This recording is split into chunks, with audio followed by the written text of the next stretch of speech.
essa idolatria. Queria que a gente lembrasse a linha de raciocínio do apóstolo Paulo. Vocês lembram que desde o capítulo 8, Paulo está falando de comida sacrificada aos ídolos. Certo? Esse é o tema de Paulo, do capítulo 8 ao capítulo 10, 1 Coríntios. Só para lembrar os versículos que a gente estudou domingo retrasado, né, versos 1 a 4. O verso 1, Paulo ele fala da continuação, a continuidade entre Antigo e Novo Testamento. E como é que a igreja de Corinto era a igreja continuada do Antigo Testamento, de Israel. Ele faz isso mostrando que a experiência de Israel lá do Antigo Testamento serve de advertência para os coríntios no Novo Testamento. Então, Paulo está chamando a atenção e dizendo assim, veja o que aconteceu com Israel, para que não aconteça com vocês. É assim que Paulo faz essa linha de continuidade. Paulo diz que Israel eram os antepassados dos coríntios, ou seja, os pais deles, mesmo que os coríntios, a maioria deles não fossem israelitas, eram gentios. Mas Paulo diz que eram seus antepassados. Ou seja, a identidade da igreja está ligada ao Israel do Antigo Testamento. No verso 2, Paulo então introduz o tema do batismo e da ceia, dos sacramentos. Por que Paulo faz isso? Porque ele relaciona o sacramento aqui, ele pega o gancho da comida. Lembra que ele está falando de comida sacrificada aos ídolos? Então ele começa a falar da ceia. Se ele fala da ceia, ele fala do batismo. E ele vai então tratar especificamente da ceia no capítulo 11. Paulo está dizendo, irmãos, que os que são libertos pela graça de Deus, eles também desfrutam das misericórdias de Deus e participam da sua comunidade, da sua igreja, batismo, ceia do Senhor. Então Israel também teve bênçãos, só que essas bênçãos eram sombras. A igreja hoje tem a substância, a igreja tem o cumprimento das promessas. Tá? O propósito de Paulo, então, era fazer essa conexão muito próxima entre Israel e a igreja do Novo Testamento. Esse é o propósito de Paulo nos versos 1 a 4. Então, no verso 5, Paulo vai preparar os leitores para dar o golpe, a pancada mais forte. E ele começa a recitar várias passagens do Antigo Testamento, mostrando o desagrado de Deus com a idolatria do povo. E a gente vai ver uma série de versículos aqui, não vou conseguir recitar todos, mas as referências que Paulo faz à idolatria e às murmurações do povo de Israel, como Deus não se agradou deles. O objetivo de Paulo é falar do desagrado de Deus com o nosso descontentamento. Veja o verso 5, mais uma vez diz assim, versículo 5. Entretanto, Deus não se agradou da maioria deles, razão porque ficaram prostrados no deserto. Viram só, irmãos, Paulo, de repente, ele falando do tema da idolatria, fazendo essa conexão com Israel, ele insere aqui uma alusão a um texto bíblico. Ele está falando de Números capítulo 14. Eu vou ler para vocês.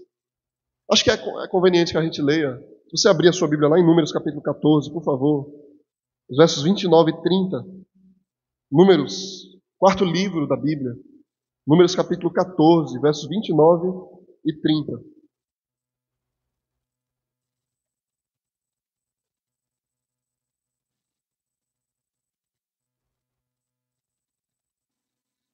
Diz assim, irmãos, Números 14, verso 29 e 30.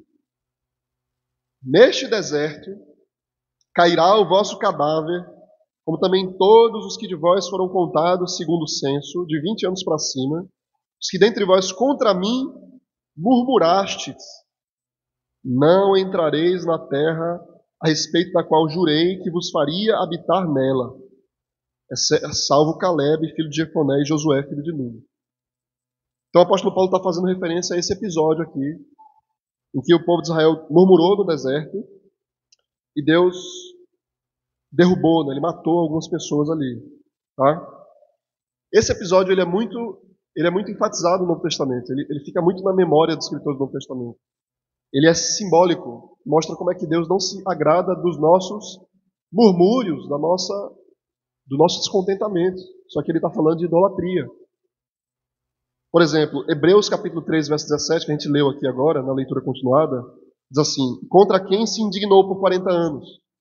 Não foi contra os que pecaram, cujos cadáveres caíram no deserto?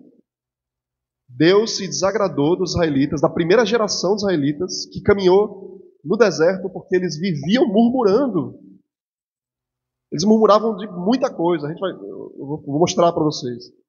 O livro de Judas, a carta de Judas, no verso 5, diz assim: quero, pois, lembrar-vos, embora já estejais cientes de tudo, uma vez por todas, que o Senhor, tendo libertado um povo, tirando da terra do Egito, destruiu depois os que não creram. Então Judas também faz essa referência, alusão a esse episódio, números 14, que Deus matou, ele destruiu os que murmuravam. Tá? Os que murmuravam. Hebreus, no capítulo 3 e 4 de Hebreus, que a gente leu aqui, capítulo 3, ele aplica esse incidente na história de Israel, falando sobre o descanso de Deus. Ele vai falar sobre o tema do descanso, ele vai falar do sábado, e ele fala da terra de Canaã como descanso. Ele diz que Deus não permitiu que eles entrassem em Canaã, ou seja, não deixou que eles entrassem na terra prometida, no descanso dele. Aí ele diz assim: os que não creram. Quem foram os que não creram? Desde Números diz que foram os que murmuraram. Tá? Os que murmuraram. Se Israel não entrou no descanso terreno, por causa da incredulidade, ele fala muito mais nós. A gente não vai entrar no descanso celestial por causa da incredulidade. Se Israel caiu no deserto, então a gente deve estar vigilante. É isso que Paulo está falando, como o escritor aos Hebreus também nos diz. É como se Paulo estivesse dizendo assim: irmãos, Deus escolheu todos eles como seu povo, mas muitos deles apostataram da fé, abandonaram a graça pela murmuração, que é a idolatria. Então ele fala: estejamos em guarda para que o mesmo não aconteça com a gente. Está falando para os coríntios. Quando a gente tem esse procedimento parecido com o deles, de se distanciar de Deus, ficar murmurando o tempo todo, descontente com as obras de Deus. Porque assim como Deus puniu aquele povo, Ele não vai nos deixar impunes. Paulo está falando isso para os coríntios. Cuidado, irmãos. Cuidado com a idolatria. O verso 6, vejam aí o verso 6, por favor. 1 Coríntios 10, verso 6. Ora, essas coisas se tornaram exemplos para nós, a fim de que não cobicemos as coisas más como eles cobiçaram. Vejam só, irmãos, precisa aprender como é que Paulo ele lê a Bíblia. Ele está ensinando a gente a ler a Bíblia. Ele está aplicando a história de Israel à igreja de Corinto. A história de Israel não é apenas uma história antiga que a gente usa para estudar a história dos antepassados. A história de Israel ela tem um aspecto teológico, místico, que é aplicado na nossa vida. A Bíblia, o Antigo Testamento, ele é aplicado na vida da igreja. Paulo está aplicando o Antigo Testamento na vida dos coríntios. Ou seja, não é um livro obsoleto, um livro lendário. A natureza dele é teológica, é eterna. É a palavra de Deus. Ela é aplicada na vida do crente no Novo Testamento, na nossa vida. Como é que Paulo faz essas aplicações? O primeiro exemplo que ele dá é falando sobre os desejos malignos. Ele fala dos desejos malignos. Os coríntios, eles não deviam seguir o exemplo de Israel, colocando o coração deles em coisas más, fixando o coração deles. Então Israel fixou o coração deles nas coisas más, na cultura egípcia, na comida dos egípcios. Números 11, irmãos, verso 14, diz assim: o populacho que estava no meio deles veio a ter grande desejo das comidas dos egípcios. Ele diz: grande desejo, pelo que os filhos de Israel tornaram a chorar e também disseram: quem nos dará carne a comer? Vocês lembram disso? Eles falavam isso enquanto Deus mandava pão do céu. Quem nos dará carne a comer, diziam. Enquanto Deus sustentava eles. Como é que pode isso? Deus mandando para a gente um monte de coisa e a gente dizendo: quem vai cuidar da gente? Isso é a murmuração, isso é o descontentamento. Desejos, a expressão literalmente é desejos gananciosos. Salmo 106, verso 14 diz assim: entregaram-se à cobiça no deserto, que o número chama de desejos, Paulo chama de desejos malignos, gananciosos, o salmista chama de cobiça. E o texto diz: e tentaram a Deus na solidão. Eles foram tomados pelos desejos. Tomados. Veja essas palavras, essas expressões. Desejos, ganância, fixar o coração, ter o coração domado pela natureza. Nada disso é a vontade de Deus para a nossa vida. O desejo descontrolado, intenso por uma coisa, diz assim: eu preciso fazer, eu preciso ter, se eu não tiver eu vou morrer, eu vou ficar depressivo, deprimido, angustiado para sempre. O povo ansiava por carne, eles queriam comer, mas eles já tinham comida. O que é isso, gente? Isso não é necessidade, isso é capricho, isso é idolatria. É como aquela criança birrenta, aquele adolescente, tem um celular e diz: não, mas eu quero um iPhone. Então chora e desobedece e ofende o pai. Isso é a quebra direta do primeiro e do último mandamento. Não terás outros deuses diante de mim. E não cobiçarás. Isso é idolatria. Isso é idolatria. Paulo, então, ele está falando, ele descreve a idolatria em termos de descontentamento, de insatisfação. É assim que Paulo trabalha a ideia da idolatria no Novo Testamento. Mas ele não tira isso da cabeça dele.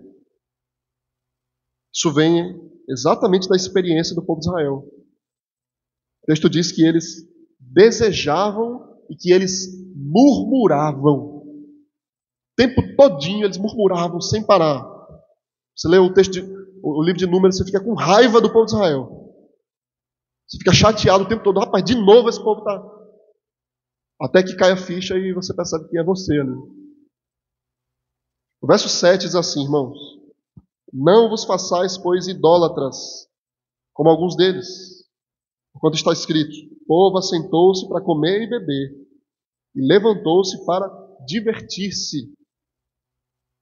O pecado de Israel, irmãos, no verso 6, se focava no desejo pecaminoso, né? O desejo descontrolado pelos seus caprichos, né? Pelas coisas que eles queriam obter. Aqui, os coríntios eles são exortados a não serem idólatras, porque Israel, no deserto, se desviou dessa forma, eles idolatraram. Aí ele faz uma conexão aqui interessante. O pecado do verso 6 é o desejo maligno, é a cobiça, é a imaginação. Mas em outros lugares, em Paulo, a cobiça é identificada como idolatria. Aí vem o verso 7.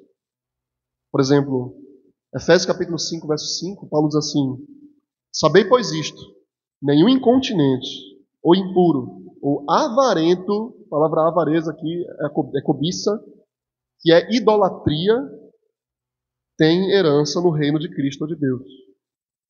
Mesma coisa Colossenses capítulo 3, verso 5. Ele diz: fazei, pois, morrer vossa natureza terrena, prostituição, impureza, paixão lasciva, desejo maligno e avareza, que é a idolatria. Então Paulo acusa a idolatria aqui de forma muito específica, né? E ele está trazendo aqui, irmãos, um exemplo, talvez mais claro da Escritura, sobre idolatria, que vocês conhecem, é o exemplo de Israel e o bezerro de ouro. Israel tinha acabado de entrar em aliança com Deus, em Êxodo capítulo 24. Eles receberam as estipulações da aliança, como é que vocês devem viver agora. Quando Moisés sobe para o Monte Sinai, quando ele retorna, ele pega o povo idolatrando um bezerro de ouro. Mas não é possível um negócio desse. Você imagina a reação de Moisés. Gente, vocês viram quem é Deus? Vocês viram o que Deus fez no Egito? O que Ele fez por vocês no Egito? Ele sustentou vocês, libertou vocês, Ele mandou destruir os inimigos de vocês, abriu o mar, fez o sol escurecer, fez o mar virar sangue, mandou um exército de gafanhoto, de sapo, de monte de bicho para incomodar aquele povo, e vocês fazem um negócio desse. Isso é inconstância do coração humano. Isso é o descontentamento aparecendo o tempo todinho, o nosso coração tem que ficar lidando com isso. Um dia a gente acorda de um jeito, outro dia a gente acorda de outro. Então Paulo fala exatamente disso. Êxodo 32, verso 6. Ele seleciona esse versículo, Israel cometendo idolatria, ele diz comendo e se divertindo. Aí o episódio é impressionante, porque eles adoram uma imagem, eles comem uma comida e eles cometem uma atrocidade, uma imoralidade, eles se entregam à moralidade. A palavra divertir-se ali tem conotações sexuais, eles se entregam à imoralidade. Toda a comunidade. Então, em Números, em Êxodo, o alimento ele estava no centro dos eventos de Israel. Quando eles adoravam a Deus, eles comiam. Quando eles idolatravam a Deus, um falso Deus, eles comiam. O que é isso, irmão? Era a busca descontrolada por satisfazer o corpo. Por isso que se diz, né, que os desejos mais prazerosos da vida é a relação sexual e o alimento. É a busca desenfreada para satisfazer a carne. Não é que o nosso corpo é ruim. Não é que comida é ruim. Não é que sexo é ruim. Mas quando isso domina o nosso coração e a gente vive em função disso, então a gente se torna idólatra. Por isso que o alimento, ele marca, ele é como um símbolo, uma refeição que marca a aliança. Deus não deixou de alimentar o seu povo, mas eles queriam outra comida. Eles queriam a comida do Egito. A gente ora a Deus por um trabalho, aí Deus manda um trabalho, aí depois de um tempo a gente está reclamando porque tem isso e tem aquilo, não é desse jeito, aí a gente já fica angustiado e já vai trabalhar com outro espírito. A gente ora a Deus, que Deus providencie uma casa, ora a Deus para que Deus providencie um carro, mas a gente está sempre insatisfeito. E Deus manda, não era isso que eu queria, Senhor. Eu queria aquele outro ali. Isso é idolatria. O povo de Israel, irmãos, pecou assim, pela insatisfação, pelo descontentamento. De duas formas. Eles rejeitaram o que Deus mandou para eles e eles cobiçaram toda sorte de alimento e prazer do Egito. Então, primeiro, é assim que funciona a idolatria. Ela tem aspectos. Ela tem, primeiro, a ingratidão, que é a rejeição dos benefícios. É a rejeição da salvação, do livramento. Então a gente abraça outro benefício, outro salvador. Isso é, irmãos, a idolatria. Desejo que flui da aversão aos benefícios que Deus mandou. Então Deus manda um presente embrulhado para a gente. Você é empolgado ali, abre, quando você vê, não é o que você queria. Você coloca de lado ali, fecha a cara e sai. Então Deus mandava o maná e o povo olhava assim e jogava no chão. Não é isso que eu quero. Como uma criança birrenta. Esses desejos, irmãos, eles são malignos. Eles não são... Eles não apenas atingem a gente, ele não apenas prejudica a gente. Porque a gente fica emocionalmente instável, né, abalado, porque a minha vida não é do jeito que eu queria, eu não tenho isso, eu não tenho aquilo, então a gente...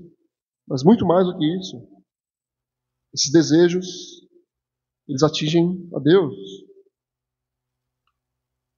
Eles nos atingem porque a gente fica irritado. Matthew Henry diz que a irritabilidade é tanto um pecado como uma punição em si. Porque a irritabilidade, ela acaba com a gente. Somos pessoas infelizes, né? Mas também atinge o próprio Deus, porque o coração tenta obrigar Deus a nos favorecer do jeito que a gente quer.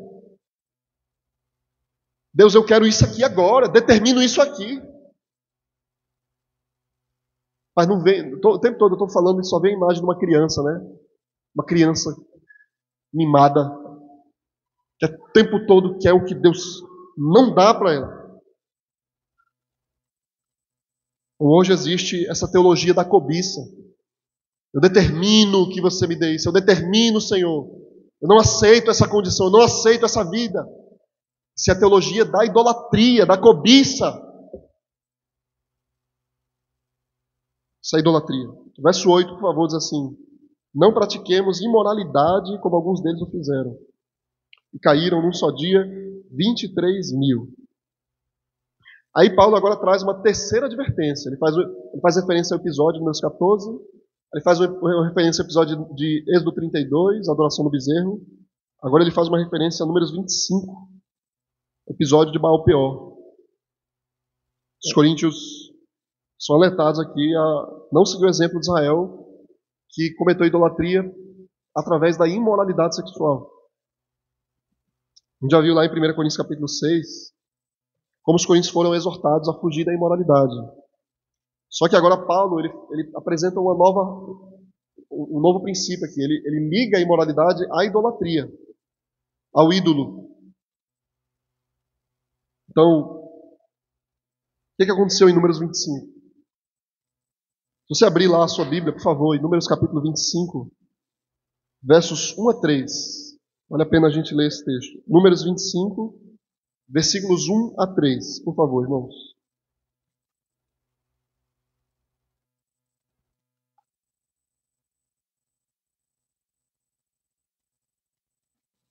Números 25 diz assim, versos 1 a 3. Quarto livro da Bíblia, versos 1 a 3. Habitando Israel em Sitim, começou o povo a prostituir-se com as filhas dos moabitas. Estas convidaram o povo aos sacrifícios dos seus deuses. O povo comeu, inclinou-se aos deuses delas, juntando-se Israel a Baal-Peor. E a ira do Senhor se acendeu contra Israel. Então veja o que aconteceu aí, tá? Os homens de Israel se envolveram com as mulheres moabitas. Eles se juntaram com elas e eles abraçaram os seus deuses, os deuses dos moabitas. O pecado sexual está intimamente relacionado à idolatria aqui.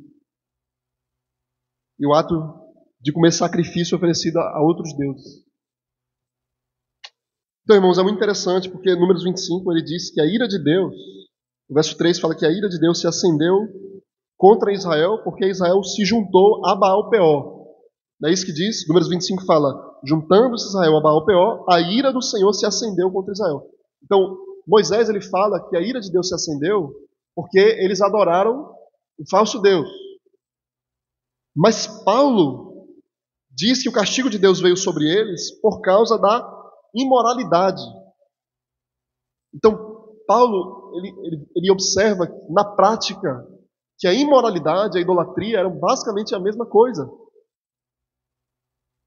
Como é que a idolatria e os pecados sexuais eles estão associados, né? E Paulo faz questão aqui de falar da comida também. É impressionante como é que essas coisas mexem com o nosso desejo.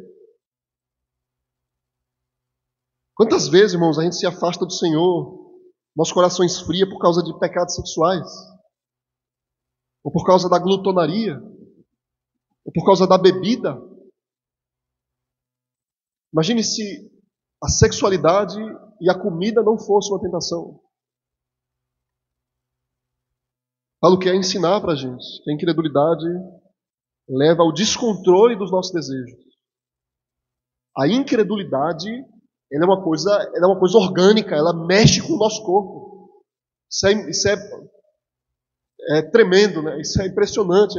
Ela mexe com a gente. Que a gente fica instável, a gente fica inconstante. Nossas emoções, a gente fica uma bola, um redemoinho de coisa, de desejo. A gente não vigia os nossos desejos, a gente se coloca sob tentação, então a gente cai na incredulidade. Então é uma relação dupla aí, né? Porque incredulidade, duvidar de Deus, deixar de crer em Deus, me leva à imoralidade. A imoralidade me leva à incredulidade. Os sintomas eles são evidentes quando eu abandono o Senhor. Quando você abandona Deus, você se torna uma pessoa extremamente ansiosa. Até a comida está ligada a isso, né? A gente está muito ansioso, a gente vai lá comer. Você se torna uma pessoa irada, irritada o tempo todo, de mau humor. Sua personalidade muda. Essa idolatria. A carne, ela fica ferina, ela fica ácida, fica louca, que é uma expressão bíblica, loucura do pecado. Porque a gente se desvia do Senhor, a gente tira os nossos olhos dele. A gente tira os nossos olhos da rocha, da fonte de água, e busca se saciar em outro lugar, busca se satisfazer em outro lugar. E rejeita o Senhor. O profeta Jeremias, ele diz exatamente assim, ele fala: 2 males cometeu o meu povo. A mim me abandonaram o manancial de águas vivas e buscaram cisternas rotas que não retêm as águas.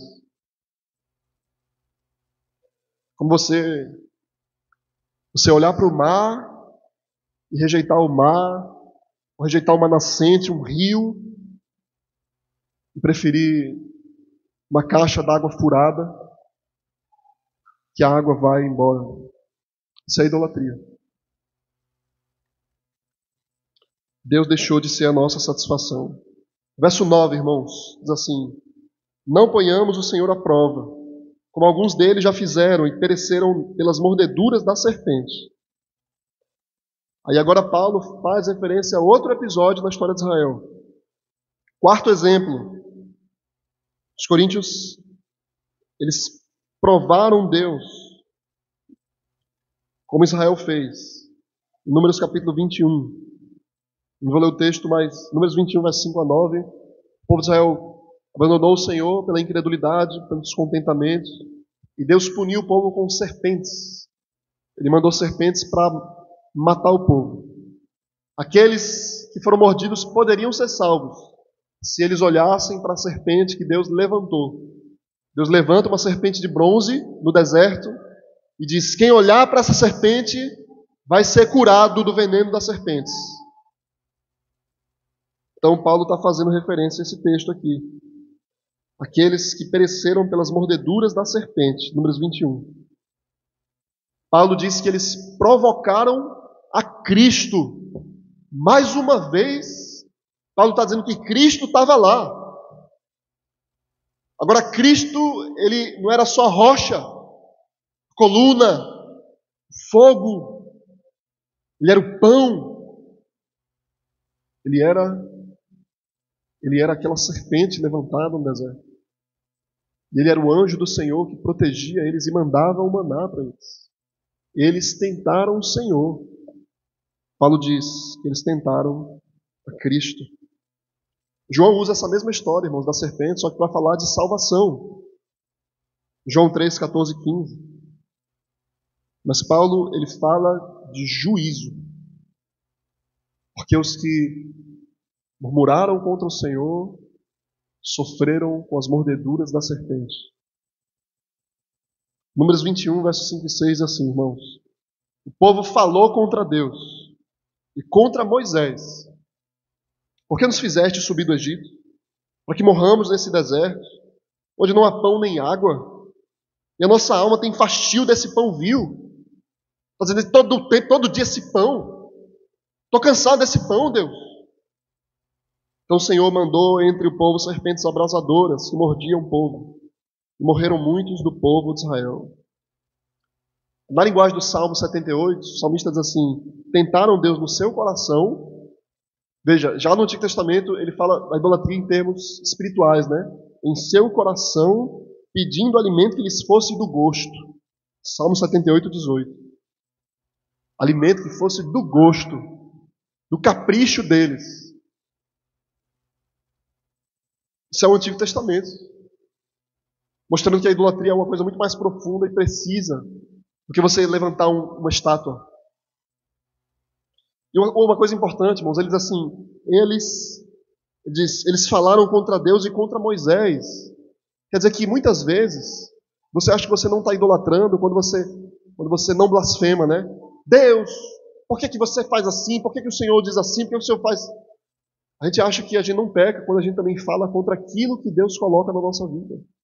Eles murmuraram indiretamente, idolatraram, eles blasfemaram, falaram contra Deus quando falaram contra Moisés. Então, quando a gente fica o tempo todo reclamando das coisas que Deus coloca para a gente cai, irmãos, em idolatria. Paulo faz essa conexão entre a aprovação de Israel e o perigo que os coríntios enfrentavam, colocando Cristo à prova. Deixa eu escrever isso aqui nas palavras de Calvino. Ele diz assim: a razão por que o povo passou a se rebelar contra Deus naquele tempo foi porque eles se sentiam impulsionados por um desejo irresistível.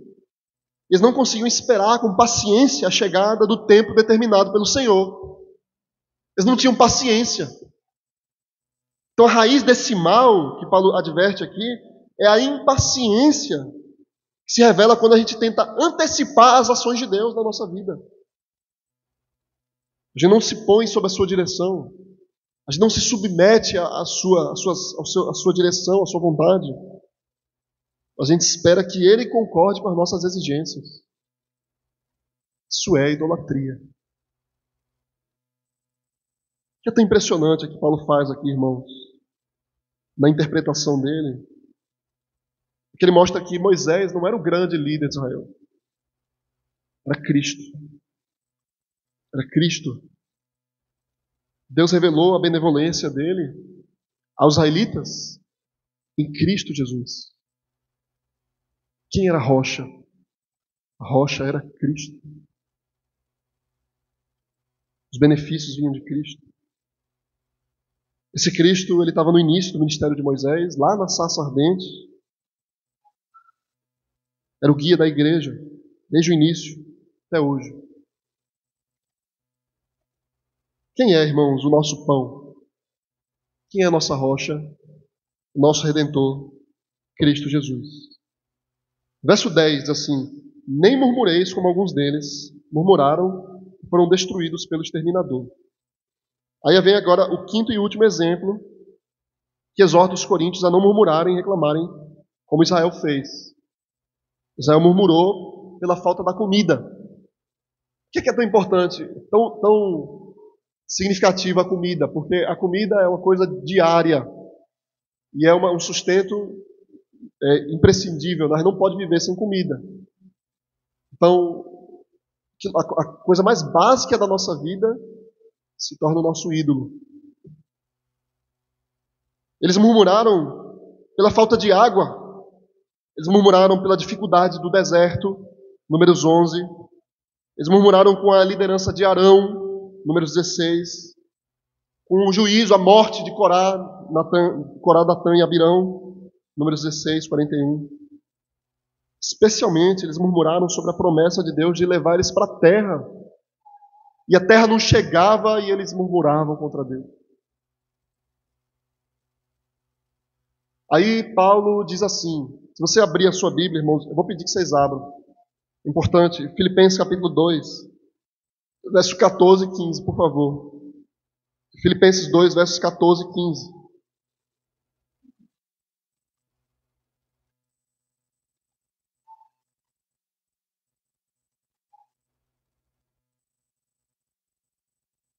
Filipenses 2, verso 14 e 15. Paulo diz assim: fazei tudo sem murmurações nem contendas, para que vos torneis irrepreensíveis e sinceros, filhos de Deus inculpáveis no meio de uma geração pervertida e corrupta, na qual resplandeceis como luzeiros do mundo. Texto precioso, irmãos. Não fazei tudo sem murmurações nem contendas. Veja como é que o crente ilumina o mundo. Como é que ele se distingue do mundo também. Como é que ele se torna irrepreensível e sincero, sem murmuração e contenda. Aí ele descreve as pessoas, o mundo como geração pervertida e corrupta. Aí, da onde Paulo tira isso? Da onde Paulo tira essa teologia do contentamento?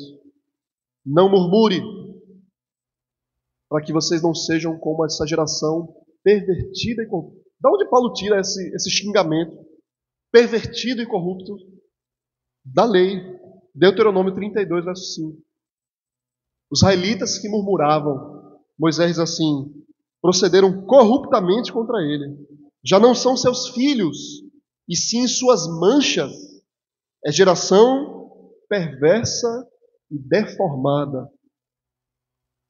Paulo diz, não que os assírios, que os babilônios, os cananeus, ele diz que os israelitas que murmuraram contra o Senhor não eram seus filhos, eram suas manchas, geração perversa e deformada.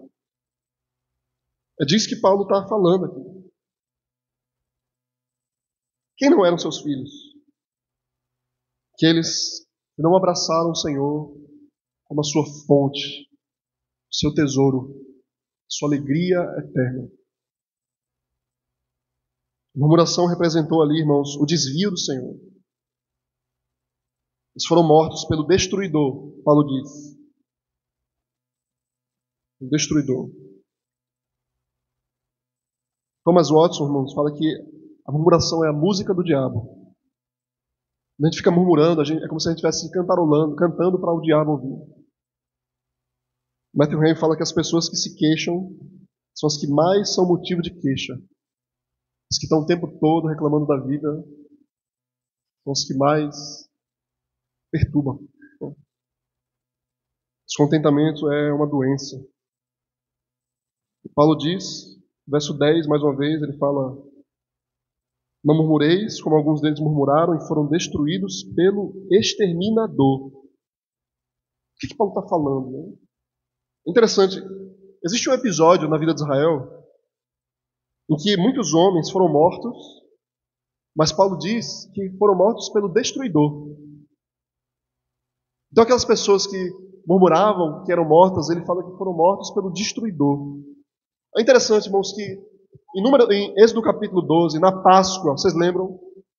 Quando o povo foi liberto do Egito, Deus mandou passar o sangue do cordeiro na porta para que o destruidor não matasse os primogênitos daquela casa. Vocês lembram disso? Para que o exterminador não matasse o primogênito da casa, passe sangue na porta. Pouco tempo depois, alguns anos depois, aqueles primogênitos que murmuraram no deserto foram mortos pelo destruidor. Mas que coisa impressionante. Estava lendo esse texto e eu me deparei com isso. Por que o destruidor? O destruidor não pegou eles ali, em Êxodo 12, mas pegou eles lá na frente. Sabe o que é isso? Não é que Deus abandonou eles, não. É que a fé, ela é marcada pela perseverança, pela constância. Os que perseveram serão salvos. A fé legítima, ela se expressa pela permanência. Não é o sacramento que vai salvar. Não é a água, o vinho e o pão. É a permanência, é a constância no caminho de Deus. Então o exterminador encontrou eles lá na frente do deserto. Eles foram mortos. Porque eles não perseveraram até o fim. É assim a nossa vida. Um dia a gente acorda bem. No outro dia a gente se levanta contra o Senhor. Cheio de razão, cheio de argumento. Deus nos humilha. E é bom, pela misericórdia dele, ele machuca um pouco a gente, para fazer a gente acordar. É ruim quando a gente abandona o Senhor, nunca mais volta. Né? O verso 11, irmãos, termina dizendo assim: essas coisas lhes sobrevieram como exemplos e foram escritas para advertência nossa, de nós outros sobre quem os fins dos séculos têm chegado. Aí Paulo diz duas coisas interessantes agora no final desse nosso texto. A primeira é que aquelas coisas que aconteceu com Israel foram exemplos. A palavra exemplo aqui literalmente é tipo. Foram tipos do que haveria de vir. Ou seja, aqueles tipos, aqueles eventos de Israel aguardavam um cumprimento maior, uma coisa que ainda viria, que era a igreja de Corinto, que era Cristo Jesus e a igreja na nova aliança. Aquelas coisas apontavam para frente. Por isso Paulo diz, eram exemplos para nós.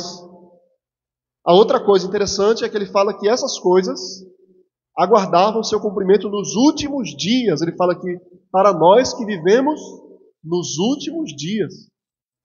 Ou seja, quando um tipo se cumpre, chegou a última era. Quando Cristo vem, ele traz os últimos dias. É a última era. A igreja na nova aliança em Cristo Jesus está vivendo nos últimos dias, desde a primeira vinda de Cristo. Deus está caminhando, Ele está conduzindo tudo para o fim. Estamos caminhando para o fim. O que a gente vê no mundo aí são cumprimentos das profecias. Apostasia da igreja em massa, como a teologia da cobiça, preparação para o anticristo. São os últimos dias. Tribulação da igreja. Entender, irmãos, esses tipos, ler o Antigo Testamento assim, faz com que a gente entenda do que se trata o Novo Testamento. Essa ideia dos últimos dias, fim da história, ela permeia todo o Novo Testamento. Você deve ler o Novo Testamento em termos de últimos dias. João diz, 1 João capítulo 2, verso 18, que chegou a última, essa é a última hora, ele fala. Pedro fala do fim de todas as coisas que está próximo, 1 Pedro 4, 7. Hebreus fala que Deus falou ao seu povo nos últimos dias, nestes últimos dias, por meio do seu Filho, Hebreus 1, verso 2. E Atos, no Pentecoste, Atos diz que o Espírito Santo foi derramado nos últimos dias. São os últimos dias. Toda a história e as alianças de Deus encontram o seu cumprimento em Jesus Cristo. Os últimos dias foram inaugurados. Mas ainda não foram consumados. Que Deus vai consumar quando Cristo voltar uma segunda vez. Então eu quero concluir, irmãos, advertindo a igreja. Nós somos crentes dos últimos dias. Foi inaugurada uma nova era em Cristo Jesus. O início do fim. Você está preparado para isso? Você entendeu isso? Em breve, esse fim vai ser consumado. Toda a seriedade do Evangelho, toda a urgência do Evangelho é por causa disso. São as pressas para a libertação. Como o povo de Israel ali na Páscoa, das festas dos pães árvores, estavam preparados para ser libertos. A gente está nos últimos dias na expectativa da volta do Senhor. Essa exortação do Evangelho. Esteja preparado com sua lâmpada, com óleo na lâmpada, para não ser pego de surpresa. O que você está fazendo? Em que você tem perdido o seu tempo? O que é que tem tirado a sua paz? Qual é a sua satisfação? O que é que preenche a sua alma? Futilidade desse mundo, o dinheiro, o status, a busca ansiosa pela segurança desse mundo, pela alegria desse mundo. Fuja para o Senhor Jesus. Busque abrigo na cruz. Matthew Henry fala que a gente deve temer os pecados de Israel para que a gente evite as suas pragas. Fuja para o Senhor Jesus, para que você não seja como Israel, que endureceu seu coração no deserto. Corra para Ele, olhe para a serpente levantada no deserto, como diz João, para que você seja curado. Veja o convite de Cristo. Apocalipse 22, 17, ele diz: aquele que tem sede, venha. Quem quiser, receba de graça a água da vida. A rocha é Cristo. Apóstolo João 3, 6, 35, ele fala: eu sou o pão da vida. Que vem a mim jamais terá fome. Que crê em mim jamais terá sede. Ele é o maná que desceu do céu. Jesus fala também em João 3, 14 a 16. Ele diz assim: do modo por que Moisés levantou a serpente no deserto, assim importa que o Filho do Homem seja levantado, para que todo que nele crê tenha vida eterna. Porque Deus amou o mundo de tal maneira, deu seu Filho unigênito para que todo que nele crê não pereça, mas tenha vida eterna. Você tem lutado contra a ansiedade,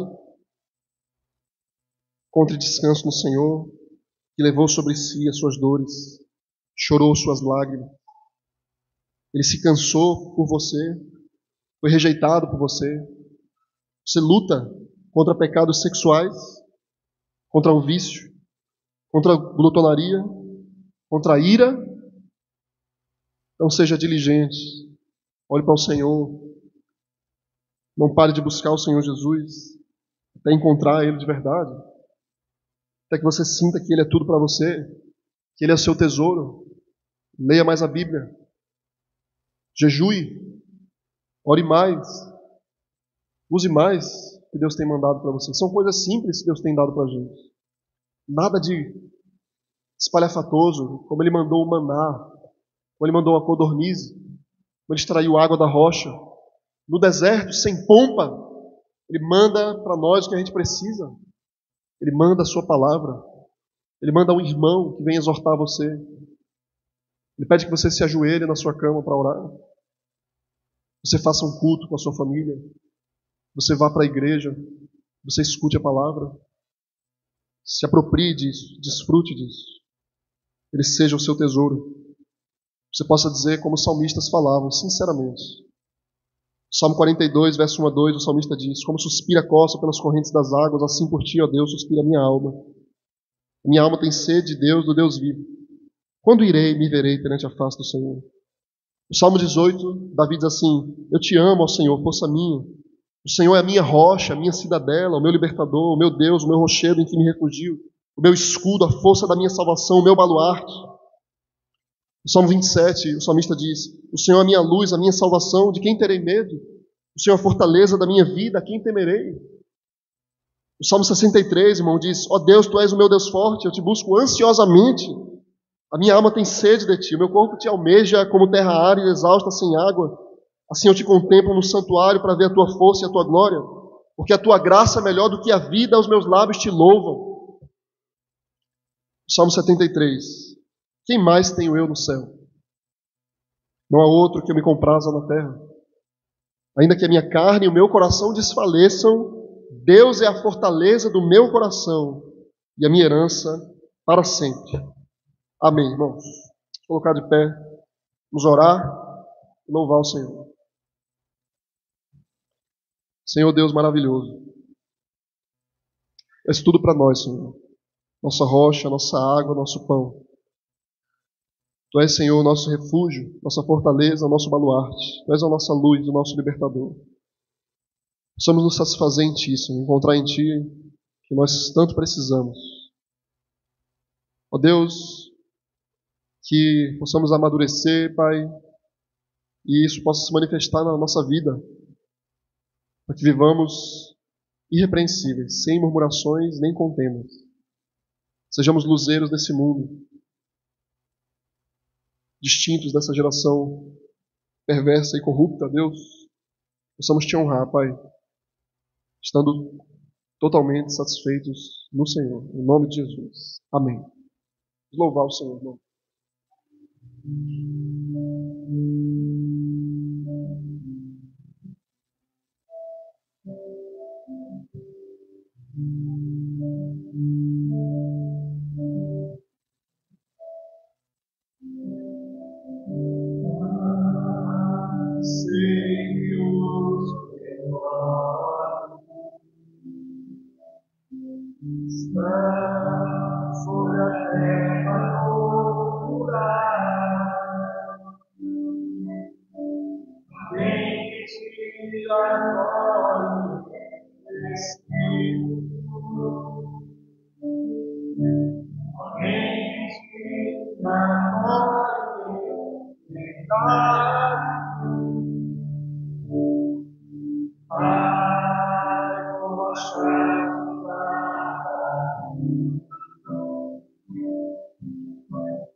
verdadeiro adorador,